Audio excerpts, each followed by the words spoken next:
जैसा कि आपको पता ही है कि हमारा देश इस समय हेल्थ इमरजेंसी से गुजर रहा है और ये हेल्थ इमरजेंसी फाइनेंशियल इमरजेंसी में ना बदल जाए, इसके लिए केंद्र सरकार और विभिन्न राज्य सरकारें बहुत कदम उठा रही हैं।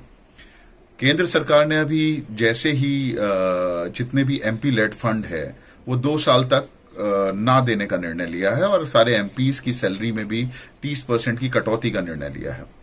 मेरा निवेदन उसी तरह से है सभी राज्य सरकारों से। अगर हम देखें तो पूरे भारत में लगभग 4116 विधायक हैं और लगभग 426 विधान परिषद सदस्य हैं, तो ये कुल मिला के 4500 के आसपास बनते हैं।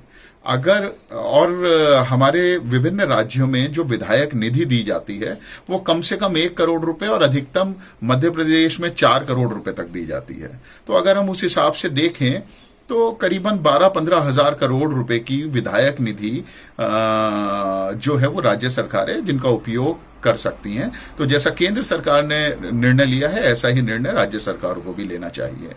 साथ ही जो सैलरी की कटौती है, हमारे जो ये 4500 विधायक हैं, अगर हम देखें तो सबसे कम सैलरी दी जाती है विधायकों को त्रिपुरा राज्य में मात्र 34,000 रुपए की, और सबसे अधिक सैलरी दी जाती है तेलंगाना में 2.5 लाख रुपए के, सारे सैलरीज और भत्ते मिलाकर। तो इनकी सैलरीज को अगर हम देखें तो साल भर की सैलरी वो 600 करोड़ रुपए के आसपास बनती है। उसी हिसाब से जैसे कि ये राजनीतिक लोगों के साथ है, ऐसे ही क्योंकि इस समय सबसे सिक्योर जॉब जो है वो गवर्नमेंट एम्प्लॉइज की है, तो और वो लोग सब घर में हैं।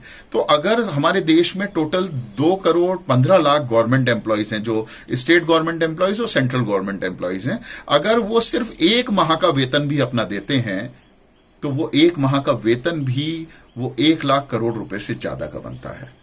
तो ये क्योंकि हमें स्वास्थ्य सुविधाओं पे पैसे खर्च करने हैं इस समय देश में, तो इस तरह से सरकार को सहयोग करना चाहिए सभी लोगों को मिलके, और इन पैसों का सदुपयोग करना चाहिए जिससे कि देश इस महामारी से ऊपर उबर सके।